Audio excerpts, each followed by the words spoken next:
Buenas noches, amigos y amigas de todo el territorio nacional, que a esta hora y en este canal tienen en sintonía su programa Realidad TV. La realidad como es aquí, en Realidad TV. Yo soy Tomás Suriel Pérez y esta noche le invito a compartir de una interesantísima conversación con el tema del momento.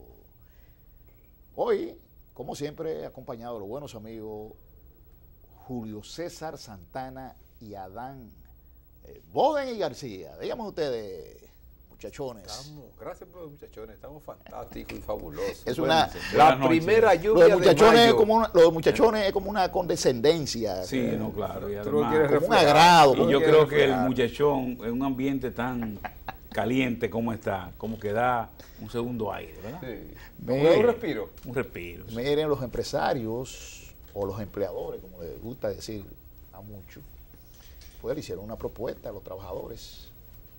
Una pírrica propuesta. Bueno, le hicieron una propuesta de aumento salarial de un 8.9%. Y los trabajadores que tenían ya una posición de el 30%, redujeron, llevaron una contrapropuesta de un 25%, sí, bajaron 5%. Pero tan pírrica, como dice Adán, esa propuesta de los empresarios que fue rechazada. Entonces, como ellos están pidiendo que las empresas sean reclasificadas, los trabajadores dicen, los sindicalistas, que si reclasifican las empresas como están planteando ellos, entonces el salario se va a disminuir mucho más del que se percibe actualmente. Entonces, es una situación bastante engorrosa. El gobierno dominicano no dice ni fu ni fa, mantiene una posición supuestamente independiente, supuestamente neutral, cuando, bueno, se debería de tener una posición en relación a lo que es la economía de la República Dominicana. Tenemos una economía que crece sobre el 5% en los últimos años, promedia casi 7%, ¿verdad? Pero tenemos un Producto Bruto Interno que sobrepasa los 60.000 millones de dólares, comparado con otras economías, como la panameña, la nicaragüense, la guatemalteca, costarricense, o los países de Centroamérica, incluyendo Panamá. Tal vez Panamá no puede superar en el Producto Bruto Interno, pero nosotros superamos todos esos países de Centroamérica. Y resulta que en esos países de Centroamérica, cuando usted hace una comparación del dólar, del salario en función del dólar, entonces nosotros estamos muy por debajo de esos países en salario. Y a mí se me ocurre pensar que lo que debería de haber una sincerización. Bueno, vamos entonces a llevar el salario de los trabajadores al promedio del salario en dólar que hay en Centroamérica.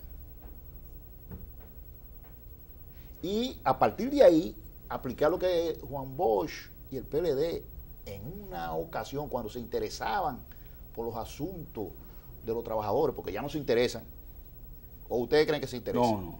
Ya no se interesan. Cuando se Hay otras interesaban, cosas. cuando se interesaban por el asunto de los trabajadores, por el salario de los trabajadores, etcétera, yo recuerdo una propuesta que hizo el PLD, que consistía en que se hiciera el ajuste por inflación, ¿verdad? Si la inflación creció, la inflación acumulada en un año creció 8%, bueno, que se aumentara 8%. Porque eso es lo que quieren hacer los empresarios ahora. Pero no. Vamos, si los empresarios quieren hacer eso, de acuerdo a la inflación acumulada, se puede hacer, pero después que se sincerice los salarios en relación a la economía y en relación a otros países similares a la República Dominicana. Entonces, podríamos aplicar por ley, que ya entonces no habría que estar reuniendo comité de salario, nada parecido. Todos los años, si la inflación subió 3%, bueno, los salarios van a subir 3%. Si subió 10, van a subir 10. Debe de ser así. Pero, óigame. Así no. Así no. Hoy, ¿tú sabes cuánto le va a aumentar a un jornalero del campo? 19 pesos. No, su salario. Y al trabajador que más gana de salario mínimo, porque aquí tenemos varios salarios mínimos, son 1.000 pesos lo que le va a subir, que no significa nada. Mira, yo creo que ha fracasado por quinta vez ya la reunión de los empresarios con los trabajadores. Este es el encuentro número 5. Y yo creo que si aquí se quiere armar y que llegue a buen fin, por ejemplo, una estrategia nacional de desarrollo, tiene que partir realmente de que el trabajador tenga un poder adquisitivo, porque el empresariado de acá podrá tener mucha riqueza, mucha bonanza, pero le falta criterio de clase en ese sentido, porque no sabe que si le aumenta el salario al trabajador, eso tiene un retorno para sus empresas. ¿A dónde el trabajador va a ir a comprar sus bienes y servicios? Bueno, hacia los supermercados, hacia las grandes tiendas, que son de esos empresarios. Fíjate, recientemente estuvo aquí un señor, creo que del Reino Unido, y explicaba realmente eso, cómo Chile logró de una pobreza de 41% llevarla a 29%, y cómo República Dominicana solo rodó 2 puntos de un 43 a un 41%. Sin embargo, es un país de lo que más crece. Entonces yo creo realmente que los empresarios los trabajadores se sintieron burlados en su buena fe y están planteando entonces que van a llevar la lucha hacia la calle.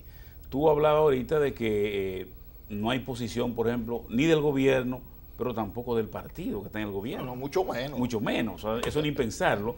Incluso lo que sí hay, escuché a Pepe Abreu que hablaba de eso, es que él dice que hay una especie de componenda entre el Ministerio de Trabajo y con los empresarios para que ellos salgan perjudicados.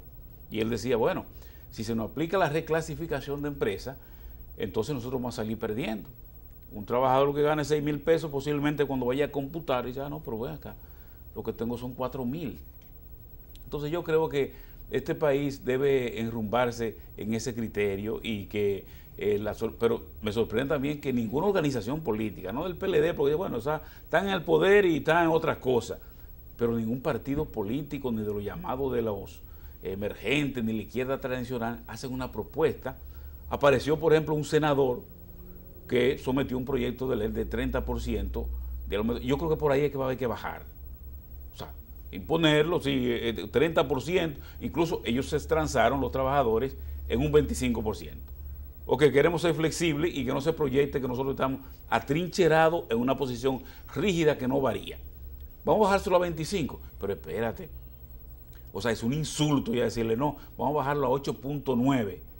O sea, un 9%. Yo creo realmente que es una agresión y un desconocimiento a la clase trabajadora que usted puede, y Juan Bosch lo planteaba, usted puede ser millonario y tener todos los bienes de producción, pero si no encuentra mano de obra que comprar, el sistema capitalista no funciona. Entonces yo creo realmente que los trabajadores deben mantener su lucha ahí y si se quieren montar en el vagón de lo que tiene que ver con este proyecto de ley, yo creo que esa va a ser la única salida, porque los empresarios no van a salir ya ahí de su punto. ¿Tú sabes por qué no van a salir? Y yo voy a seguir con el carro de ustedes. Ustedes mencionaron en sus palabras al insigne maestro, profesor Juan Bosch. Y yo tengo la seguridad, la convicción de estar escuchando ahora mismo sus palabras.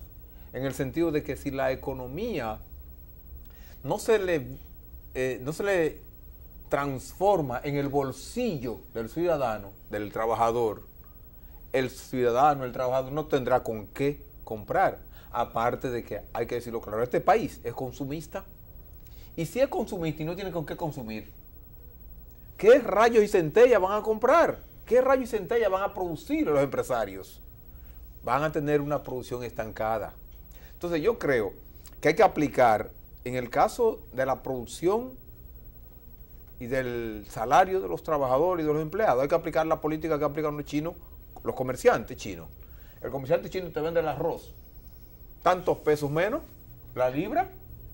Siempre el chino vende el producto más barato. ¿Por qué? Porque sabe que cuando lo pone a precio más asequible, más fácil, más rápido es el movimiento de mercancía. Y al ser más rápido el movimiento de mercancía, entonces los beneficios que ellos tienen será más, la cantidad, la producción será más. Asimismo tienen que aplicar los llamados empresarios, que yo lo que le llamo, lamentablemente yo no creo, puedo llamarle empresario, porque no tienen la mente como tal, tienen la mente como el orangután, como el mono.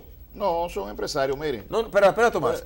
Yo no quiero entrar en una actitud de ofensa, no, pero es que no están pensando como tales. El productor tiene que pensar que sus mercancías, sus productos tienen que moverse rápido. Y para moverse rápido tiene que haber alguien que la reciba, o en este caso que la compre. Entonces, ¿cómo la van a comprar si no está dándosela el sueldo? Por ejemplo, yo quiero ejemplarizar lo que estoy diciendo. Mírenlo. De esta manera.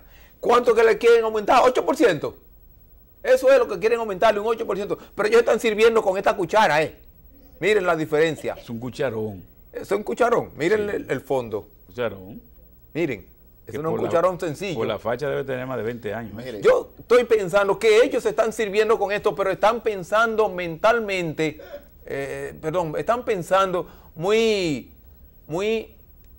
tercermundistamente, porque si no ponen en movimiento rápido su mercancía y sus productos, no podrán comprar, no podrán consumir. Entonces yo pienso que esa diferencia, el empresario tiene que pensarla, no en que él va a hacer una casa de beneficencia, sino que tiene que pensar con la actitud de que sus productos se muevan, y de la única forma que se mueven no es cambiando de un almacén para otro, como si fueran intermediarios, es que se consuman, y la única forma de consumirlo es que quienes lo vayan a adquirir tengan poder adquisitivo. Mire, no es posible con ese chantaje de un 8%, con esa ridiculez de un 8%, los trabajadores se sienten conformes. Siempre, Pepe Abreu, que es un experto en ese asunto, decía, sindicalista muy depurado ya. Decía esta mañana, ellos siempre comienzan con ese tipo de propuestas y al final terminan en 15, terminan en 20, bueno, pero vamos a ver. Ahora, lo cierto es que el salario en el último año ha perdido un 27% de su capacidad adquisitiva. Entonces hay una realidad ahí que no puede ser discutida.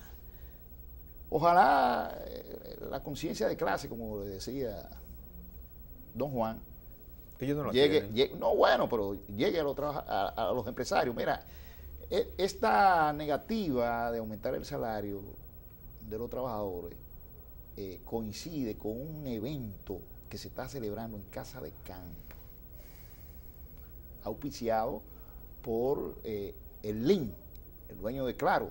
Carlos Lin. Carlos Lin, valga la propaganda que le hemos hecho, pero queremos destacar que es uno de los hombres más ricos de América. Cuidado, si es el número 1. Él está auspiciando unos encuentros en América de padres e hijos empresarios. Y aquí de República Dominicana, los empresarios más connotados están ahí.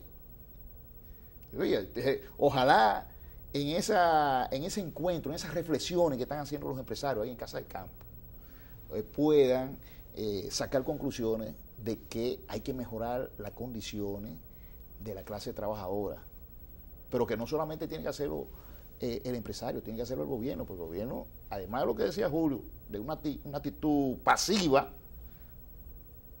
que a veces uno cree que está en connivencia con los empresarios, de una actitud pasiva, debe pasar a una posición activa, pero que no solamente a los trabajadores y empleados que hay que subirle el salario. Hoy un empleado público, ¿a dónde me lo van? ¿A dónde? Aumento general de salario. Que hay salario mínimo de empleados públicos hasta de 4,000 pesos. ¿A dónde lo van a dejar?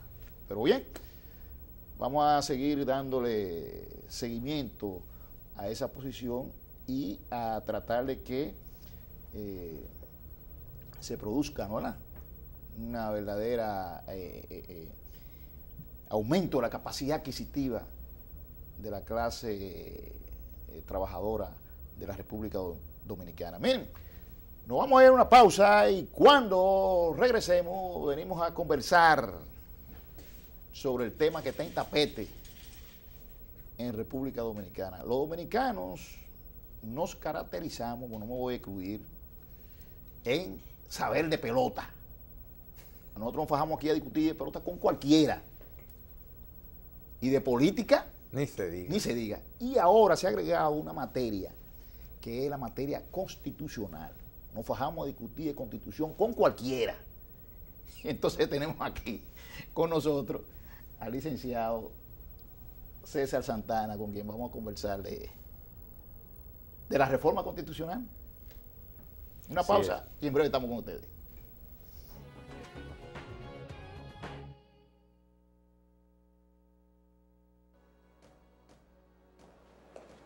La mejor forma de ser serio es pagando los servicios que me prestan.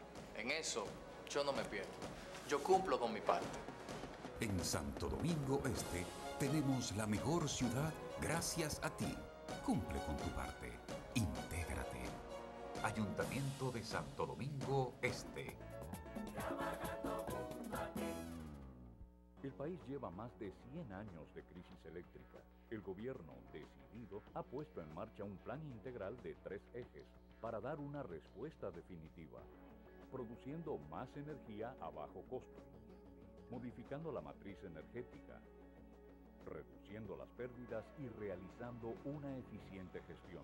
Hacerlo con responsabilidad, transparencia y calidad requiere tiempo. La espera dará frutos, logrando eliminar el obstáculo que frena el desarrollo del país. Corporación Dominicana de Empresas Eléctricas Estatales, CDEE, hacia la solución definitiva.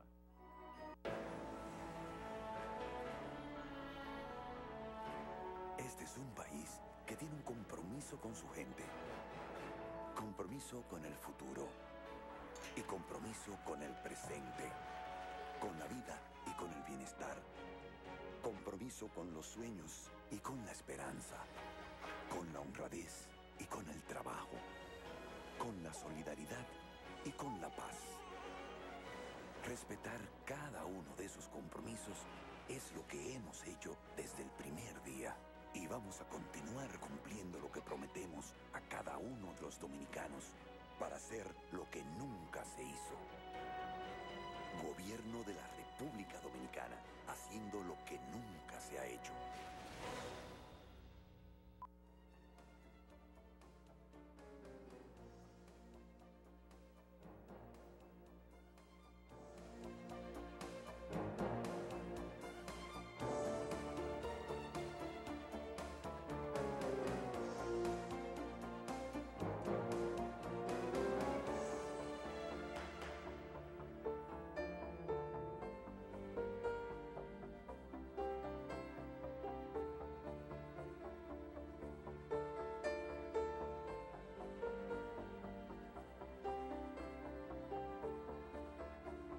En nuestro país, los accidentes de tránsito son la principal causa de muerte.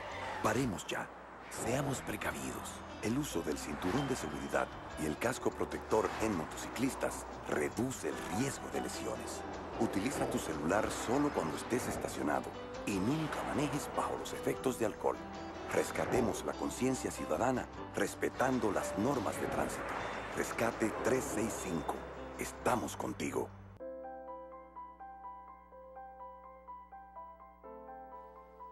Un país limpio es la mejor muestra de salud. No tires desperdicios en calles y carreteras.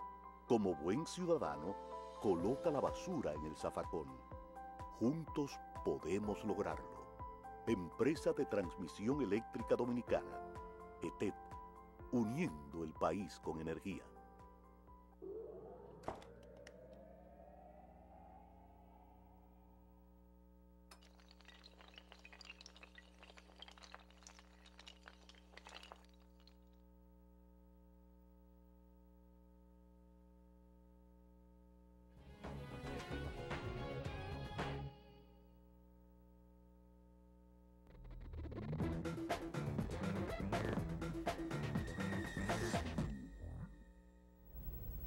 Pues bien, en el día de hoy conversamos con el licenciado César Santana Martínez, abogado especialista en asuntos constitucionales. Doctor, ¿cómo se siente usted? Todo bien, muchas gracias. Mire, yo decía, no era de relajo que está diciendo, aquí los dominicanos nos estamos haciendo expertos en asuntos constitucionales porque hay que interpretar y día a día, y reinterpretar la Constitución. No, y es válido, es válido. La comunidad de intérpretes de la Constitución no son solamente los abogados ni los juristas expertos en derecho constitucional. Bueno, todos. Bueno. Pero al dominicano le gusta, aunque sea para contradecir. Mire, sí, para llevar la contraria, es cierto. Hay una propuesta de modificación de la Constitución para permitir la reelección presidencial. Ya esa propuesta está en manos de una comisión especial del Senado de la República. Pero la gran discusión es si la ley que va a evacuar el Senado de la República es orgánica o es una ley ordinaria. Hay diferentes pareceres en ese sentido. Y quisiéramos saber si usted coincide con cuál de esas posiciones, si es orgánica o es ordinaria esa ley. Bueno, yo en esta oportunidad me aparto del criterio de la mayoría, porque la mayoría de los juristas que han abordado el tema sugieren que se trata de una ley orgánica fundamentalmente por dos cosas. Primero, porque alegan de que se trata de un procedimiento, de que la ley va a tratar un procedimiento constitucional, y el artículo 112 establece que es materia de legislar orgánicamente los procedimientos constitucionales. Eso por un lado. Y por otro lado, dicen que es orgánica porque el artículo 269 establece que la iniciativa para la reforma, además de la que tiene el Poder Ejecutivo, la tienen las cámaras legislativas, cuando la tercera parte de los miembros, y hay que hacer mucho hincapié en ese término porque hay un error en la interpretación del artículo, de los miembros presenten la iniciativa. Yo entiendo que no se trata de una ley orgánica partiendo del siguiente análisis. Con relación a lo primero que te refería, con relación al criterio de que se crea un procedimiento constitucional. Cuando la ley fundamental establece en su artículo 112 que se deberá legislar a través de la materia orgánica, es decir, a través de una mayoría agravada para su aprobación, los procedimientos constitucionales se refiere fundamentalmente a dos procedimientos. Los procedimientos que regulan el habeas corpus, que regulan el habeas data y que regulan el amparo, por un lado, y los procedimientos cuya titularidad recaen de manera exclusiva sobre el Tribunal Constitucional. Esos son a los procedimientos constitucionales a los que se refiere el 112. Y por otro lado, con relación a la parte del bueno, para no salirme de ahí, puntualizar lo final de ahí, no se crea ningún procedimiento. La ley de convocatoria es una ley que tiene un carácter, su única finalidad es convocar a la Asamblea Nacional Revisora para modificar la Constitución.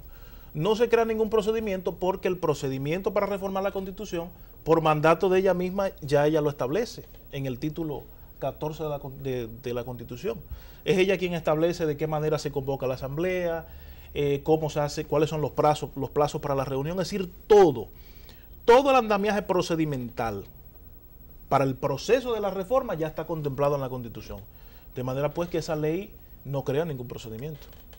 Pero dígame usted, licenciado, la ley establece varias condiciones. Sí. Primero, quienes la proponen, tiene que ser una tercera parte de la Cámara. En el caso del Senado, que es el que fue apoderado de la ley, 11 senadores, ¿no? Que es la tercera parte. Plantea, además la ley, eso es la primera. La segunda es que la ley dice específicamente qué es la materia que debe modificarse. Tiene que decirse ahí en esa ley. ¿Qué artículos? Claro. ¿Cuáles artículos tienen que modificarse? Claro. Segundo. Tercero, el Poder Ejecutivo no puede vetar esa ley. Entonces, no puede ser una ley ordinaria. No, hay una situación, Tomás. Cuando hablamos de si la ley es ordinaria o orgánica es en función del mecanismo para su aprobación, en función de lo que establece la Constitución. Pero no cabe duda de que estamos ante una ley muy especial, la ley de convocatoria. Mira, hay una situación que ha sido muy debatida en los últimos días, y es que decía alguien que tal vez el principal problema que tiene el constitucionalismo actual es el asunto referido a la interpretación constitucional. Y la doctrina neoconstitucional coincide en establecer que la hermenéutica jurídica, en otras palabras, la forma en cómo interpretamos los textos jurídicos, las leyes, los reglamentos, no es suficiente para interpretar la Constitución. ¿Por qué? Porque las leyes regulan situaciones muy concretas. La Constitución es un pacto social formado por principios y valores.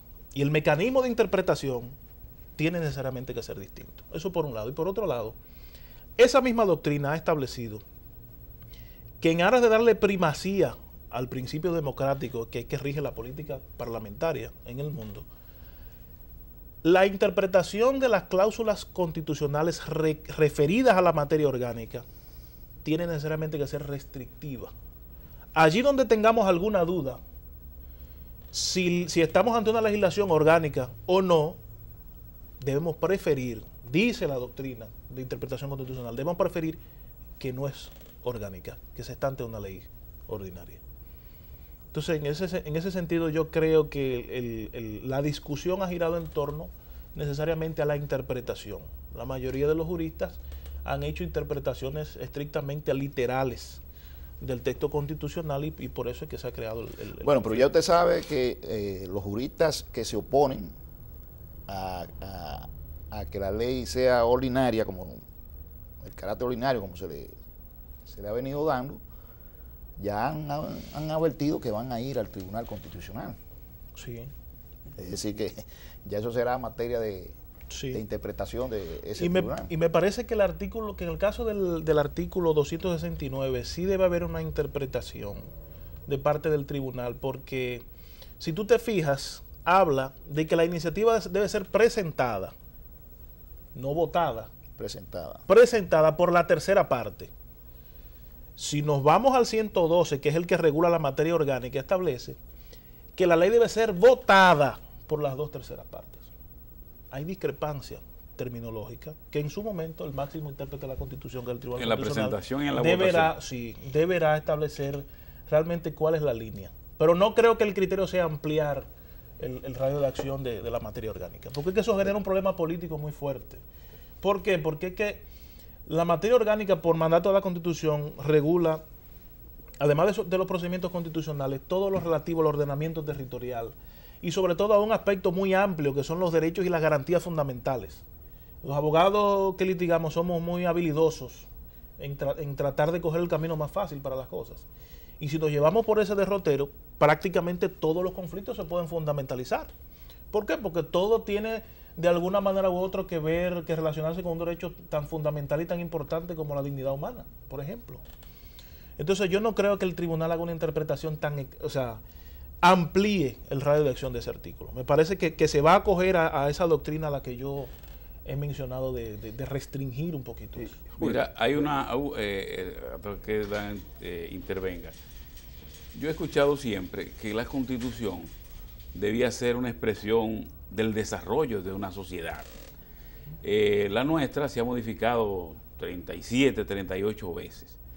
Y quisiera saber si estar tocando constantemente la Constitución, eso abona mucho al desarrollo institucional del país o lo retrasa. Es decir, cagar a total meneando y tocando la Constitución, si eso beneficia el desarrollo institucional de un país, en este caso, República Dominicana. Bueno, todo depende con qué utilidad se haga, ¿verdad? Decimos muchas veces que hemos modificado mucho la Constitución, llevamos cerca de 40 modificaciones, pero realmente en el fondo esas modificaciones no han tocado aspectos trascendentales de la vida nacional.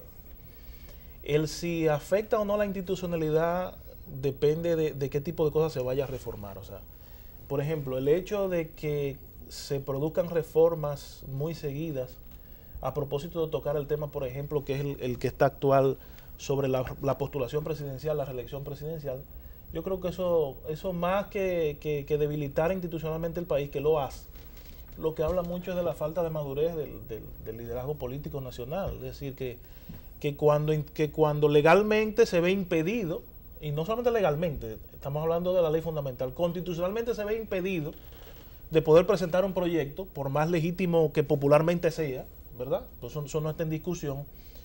Pues bueno, entonces si tenemos los números, si los números nos dan en la asamblea, pues vamos a modificar eso, vamos a torcer eso y vamos a cambiar las reglas del juego para que nos favorezcan. Eso nos va a seguir costando mucho institucionalmente, porque es que la ley y la Constitución debe ser el límite, esa es su función. Y su naturaleza es que nosotros nos subsumamos a su mandato. No es que esté mal modificar la Constitución para permitir o no la reelección. Si eso es fruto de un consenso, de una serie de evaluaciones, que las fuerzas políticas y la fuerza viva de la nación hayan decidido que sí, que se debe hacer. Pero hacerlo de manera coyuntural, como se ha hecho ya en diferentes ocasiones, solamente para eso, pues eso afecta totalmente la legitimidad misma del texto constitucional. Licenciado, nosotros tenemos en este programa siempre la opinión de que queremos que el programa sirva para que los amigos espectadores también puedan nutrirse. Y como Tomás inició el tema de que el dominicano habla y sabe mucho de pelota, habla de jonrón o habla de un tiro de tres, sí, pero también en este mismo tenor, para que el dominicano siga fundamentando sus ideas respecto al tema caliente en Dominicana, usted opinaba de que, a requerimiento de Tomás, de que una parte de los juristas hablan de la ley orgánica y otros de ley ordinaria. Pero también una parte de juristas opinan de que es necesario un referéndum, otros que no. ¿Cuál sería la opinión que usted podría vertirle a los amigos televidentes para a esta área del referéndum, sí o no? Bueno, ¿tú te refieres a si es obligatorio el referéndum o si se puede hacer? Como se está planteando que para incluir la reelección hay que hablar sobre el referéndum. Yo pienso que no, porque la elección presidencial o la sucesión presidencial no está dentro del catálogo de derechos que titula que trabaja constitucionalmente el referéndum para poder plantearse. Es decir, el derecho de elegir y ser elegido, no se está tocando el contenido esencial de ese derecho para decir que estamos afectando fundamentalmente el derecho de ciudadanía, por ejemplo. No se trata de eso, no. No es necesario, no es imperativo que se produzca un referéndum aprobatorio. Sin embargo, no está prohibido. Es decir, el producir, si realmente hay un favor, y que no se interprete esto como una aclamación popular, porque la Constitución prohíbe eso. La Constitución prohíbe reformas por aclamación y suspensión de reformas por aclamación también, vamos a estar claros en eso. Bueno, pero ahora se está haciendo por aclamación. No, eso está prohibido. Pero pero las encuestas, ¿qué son las encuestas?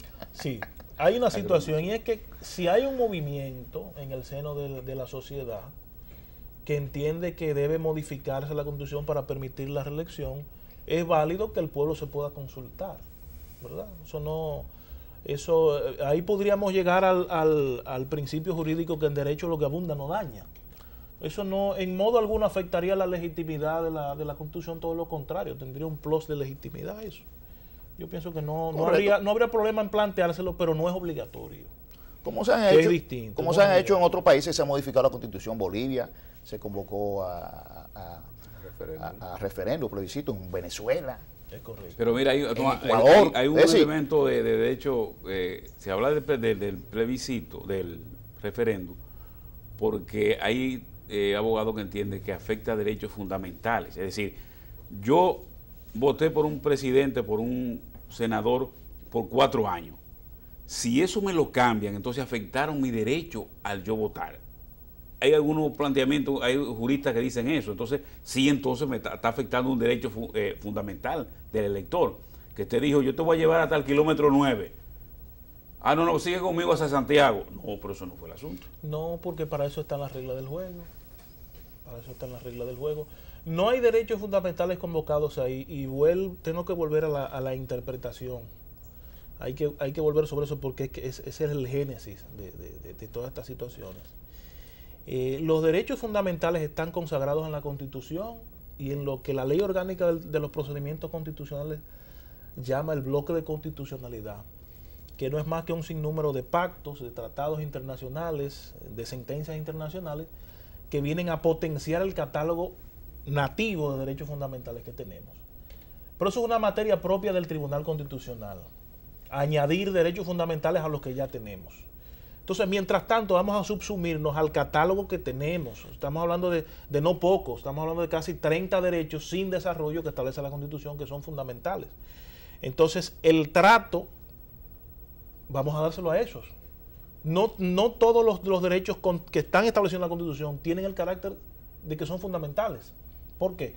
Porque el tratamiento y el conflicto que ha de surgir entre un derecho constitucional fundamental y uno que es constitucional pura y simplemente no es igual. Entonces no podemos juntarlos, porque los mecanismos de solución también son distintos. Y no es un derecho, y no hay afectados ahí derechos fundamentales. Particularmente no lo creo. Miren, nos vamos a ir a una pausa y cuando regresemos seguimos conversando sobre este asunto de la modificación a la Constitución de la República.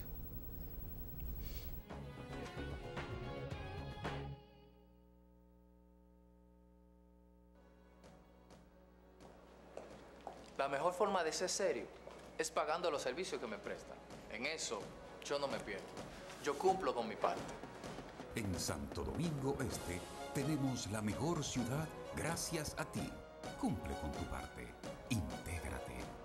Ayuntamiento de Santo Domingo Este. El país lleva más de 100 años de crisis eléctrica.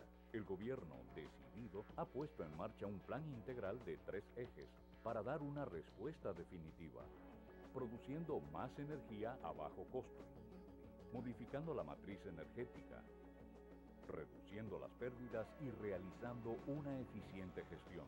Hacerlo con responsabilidad, transparencia y calidad requiere tiempo. La espera dará frutos, logrando eliminar el obstáculo que frena el desarrollo del país. Corporación Dominicana de Empresas Eléctricas Estatales, CDEE, hacia la solución definitiva.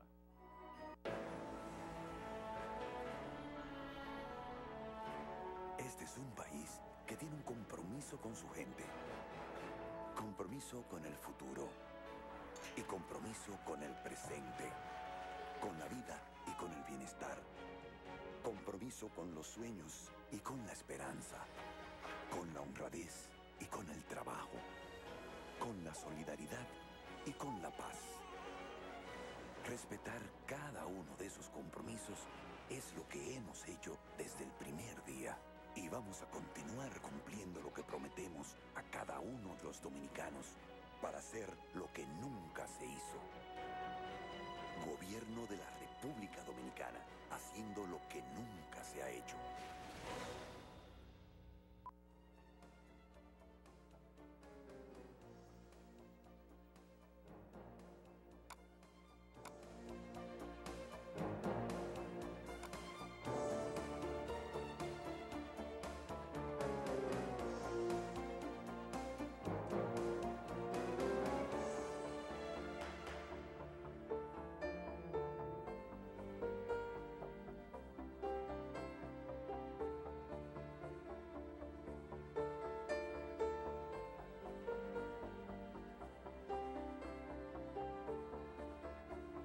En nuestro país, los accidentes de tránsito son la principal causa de muerte. Paremos ya. Seamos precavidos. El uso del cinturón de seguridad y el casco protector en motociclistas reduce el riesgo de lesiones. Utiliza tu celular solo cuando estés estacionado y nunca manejes bajo los efectos de alcohol. Rescatemos la conciencia ciudadana respetando las normas de tránsito. Rescate 365. Estamos contigo.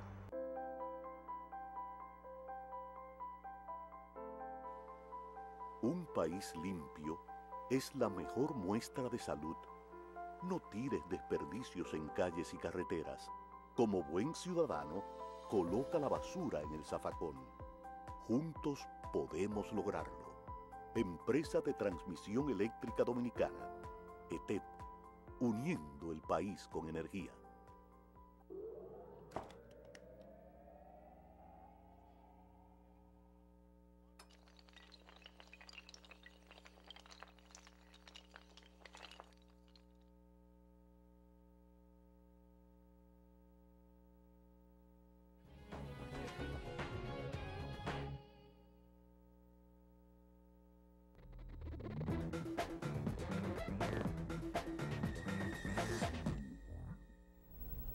Bien, a los amigos y amigas televidentes, le decimos que estamos conversando en esta noche con el licenciado César Santana Martínez, abogado, joven, constitucionalista, y estamos tratando la reforma de la Constitución. Así. Precisamente, ¿qué se quiere reformar, señores? Aquí está la Constitución. ¿Qué se quiere reformar? El artículo 124, que dice elección presidencial. El poder ejecutivo se ejerce por él o la presidenta de la República, quien será elegido cada 4 años por voto directo, es decir, el voto de cada uno de ustedes, ese que ustedes depositan en las urnas, y no podrá ser electo para el periodo constitucional siguiente. ¿Qué es lo que se quiere modificar? Así es. Lo que se procura es... ¿Qué se procura? Volver al mecanismo anterior. ¿Y cuál es el mecanismo anterior? El que creó la Constitución del 2002. Y vale decir que la Constitución de antes del 2002 fue la que se votó en el año 1994 a propósito de una crisis política que todos conocemos, que tenía el sistema que consagra actual, la Constitución, es decir, un periodo, no se puede presentar al periodo subsiguiente, pero sí puede volver a ser candidato siempre que guarde ese intervalo. O sea, que se quiere volver... Lo que sucedió con Balaguer, por ejemplo, que no pudo ser candidato en el 96, es correcto, ¿verdad? Le cortaron 2 años, no pudo ser candidato en el 96, pero se presentó en el 2000. Es correcto. Sí, exacto. Es correcto. Es correcto. Hay que ver cómo la mayoría parlamentaria, la mayoría congresual que votó esa Constitución del 26 de enero del 2010 va a convencer a la ciudadanía de que se equivocó. Y de que el método de elección presidencial más idóneo es el que precisamente ellos reformaron, que es el 2002. Mire, Julio, y esas son cosas de alta política, pero vamos a ver cómo el constituyente nos convence de eso. Julio César trataba el asunto de la institucionalidad ahorita, entonces yo le pregunto precisamente tratando este tema, ¿con cuál de esos modelos usted se identifica? ¿Con el nunca jamás o con interrupción de un periodo y después vuelve a presentarse? Vale decir que nosotros en la historia republicana lo hemos implementado todos. Es decir, todos los mecanismos de sucesión presidencial que conoce la democracia, nosotros los hemos implementado aquí, todos. Yo no estoy en contra de la reelección. Yo creo que al soberano siempre se le podrá dar la oportunidad de elegir si quiere seguir con un gobernante, con un estilo, con una forma de gobierno, con un estilo de gobernar, perdón, no forma de gobierno, eso es otra cosa, o no. O sea, siempre y cuando estén dadas las condiciones institucionales, ¿verdad? Que los mecanismos de elección sean siempre democráticas, participativas, plurales. Yo creo que con eso no debe haber problemas. La elección entre un mecanismo o no genera más problemas políticos que jurídicos. ¿En qué sentido? Bueno, cuando no hay posibilidad de reelección, ya sea la intercalada como tenemos o la definitiva, pues las organizaciones políticas con vocación de poder se ven en la obligación continuamente de ir creando liderazgos para ocupar esas plazas. Y eso es un debate, aunque eso pudiera tenga su lado positivo, eso es un reto para las organizaciones políticas grandísimo. ¿Por qué? Porque no todo el mundo está en condiciones de asumir la primera magistratura del Estado. No cualquier político, en teoría, está en condiciones de asumir eso. Entonces, ese tipo de prohibiciones lo que obliga es a las organizaciones políticas a que constantemente vayan reciclando su liderazgo. Por otro lado, se pueden perder con ese mecanismo figuras importantes, trascendentales inclusive, gente que tengan un concepto muy preclaro de la conducción del Estado, y tú, como en el caso de los Estados Unidos, y tú lo mandas a su casa, y tú mandar a esa gente al retiro. El dominicano, por idiosincrasia, volviendo a lo que tú decías en inicio, somos reeleccionistas todos. Aquí nadie se quiere ir para su casa. A mi modo de ver, con el asunto de la reelección presidencial, lo que hay es un sinnúmero de situaciones, que se utilizan los recursos del Estado, que eso no me lo va a permitir.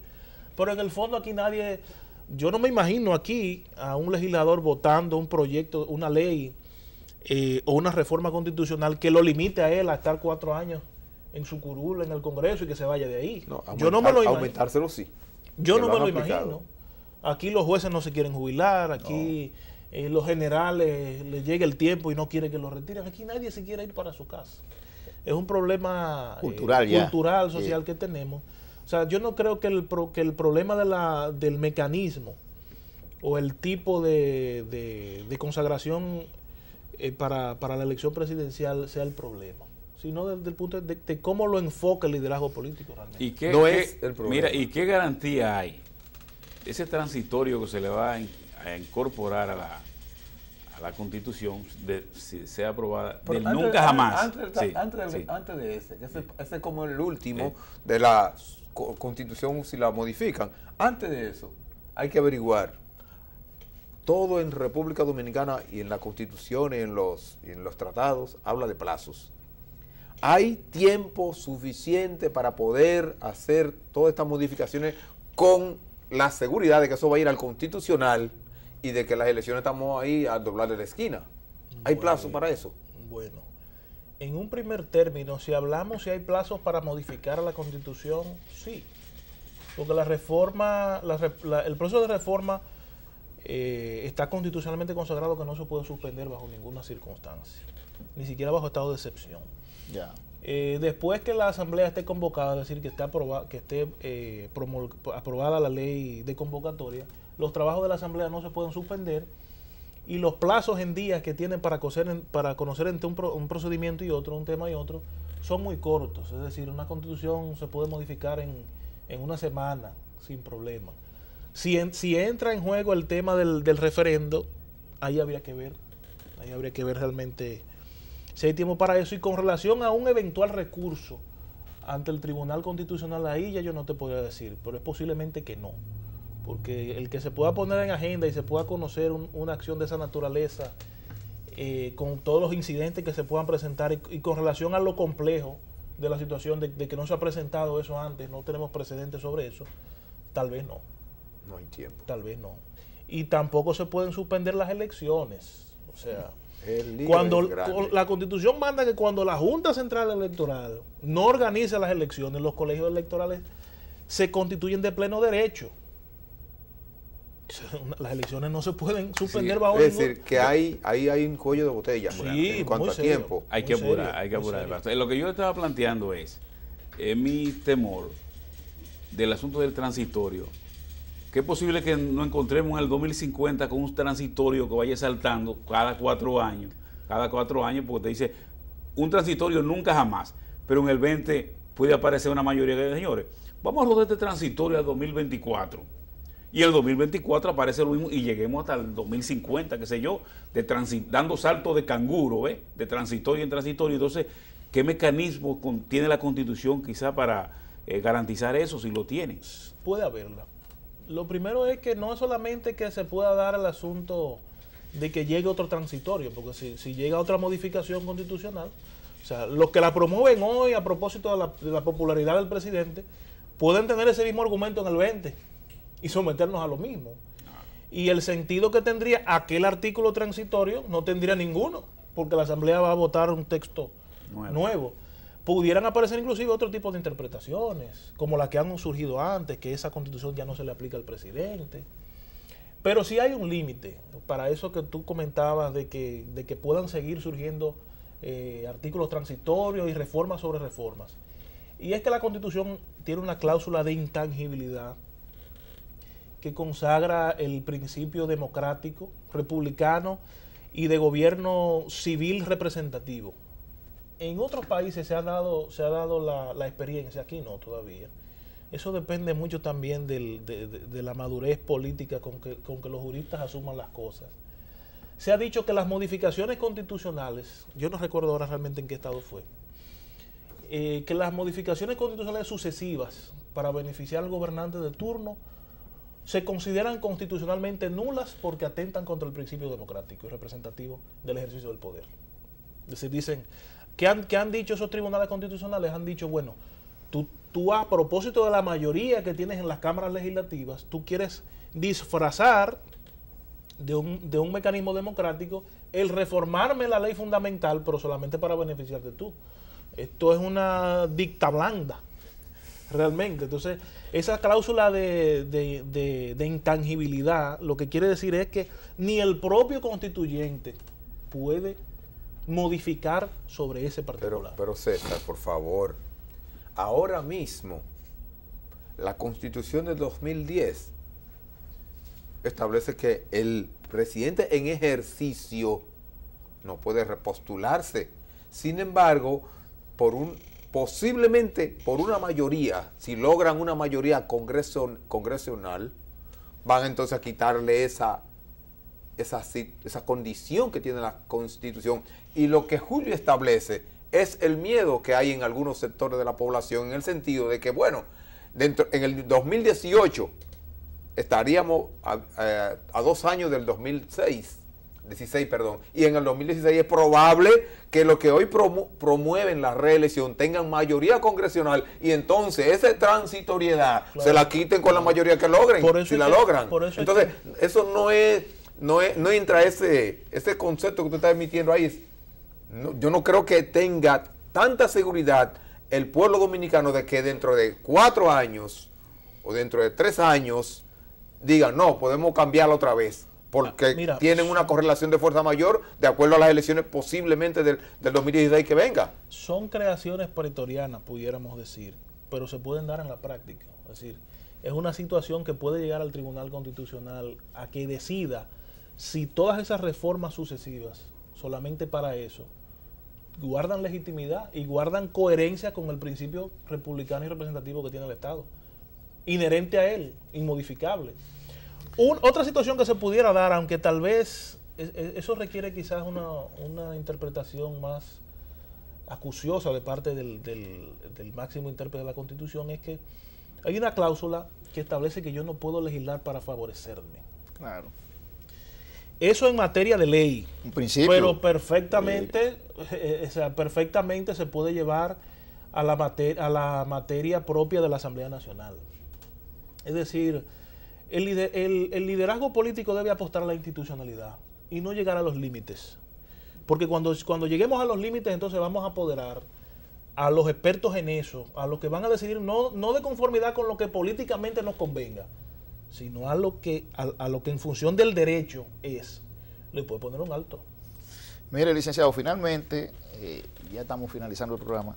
Aquí, usted es un estudioso de la Constitución dominicana. Un poquito. Y supongo que de constituciones de otros países. Sí. Hay quienes dicen que esta, aprobada hace 5 años, es una de las constituciones de América más avanzadas que hay. Así es. Y garantista. A esta constitución le faltan todavía, óigame bien, le faltan todavía leyes muchísimas leyes de actualización. Yo escuché a alguien decir que son unas 30 leyes. No más. Y no nos hemos embarcado en conformar esas leyes que le faltan a la Constitución para su aplicación y ya la vamos a modificar para el asunto del mandato presidencial. Es un asunto de madurez política. Ese criterio al que tú hacías referencia lo planteó el doctor Diego López Garrido, quien a la sazón era secretario de Estado de la Unión Europea, o sea, de España ante la Unión Europea, y quien fue mi profesor en un momento determinado, y él decía que la Constitución del 26 de enero del 2010 era el texto constitucional iberoamericano más moderno conocido. Es decir, hay una serie de conquistas sociales, jurídicas en sentido general, que establecen nuestra ley fundamental, interesantísimas, inéditas. Y me parece a mí que el plan, el proyecto, debe ser de fortalecerla, de robustecerla, de provocar las leyes que ella ordena que se adecúen para su pleno ejercicio. Pero el poder político debe madurar en ese sentido, ¿verdad? El hecho de que se plantee una reforma solamente para el ejercicio del poder pero quiere decir que estamos mal. César, y entonces, ¿cómo es si hasta a nivel internacional catalogan nuestra Carta Magna como una de las mejores? ¿Cómo es posible que todavía a la edad infantil de 5 años querramos cambiarla como si ya fuera madurez, adulto maduro? Bueno, ya, yo pienso que él te dijo, Adán, ya hemos concluido el programa. Él te dijo ya, falta de madurez política de nuestra clase política. Eso comenzó desde la fundación de la República. Así mismo venimos con ese tropiezo. Bueno, señores, si nosotros seguimos con ese curso de tantas veleidades en la inestabilidad de nuestra Constitución, yo creo que vamos a llegar, guardando las diferencias, a lo que hoy se le llama Estado, que no es un Estado al lado nuestro en el oeste. Bueno, señores, hemos concluido por el día de hoy. Ojalá que no. Ojalá que no. Hemos concluido por el día de hoy el programa Realidad TV. Gracias al amigo y ya colaborador de este programa, César Santana Martínez, quien pues ha hecho una exposición bastante clara de lo que es nuestra Constitución y de las pretensiones que hay de modificarlas. A ustedes muchas gracias por su sintonía. A Julio César Santana, Adán Boden y Tomás Uriel Pérez, deseamos que pasen buena noche y que nos veamos en un próximo programa. Hasta la próxima.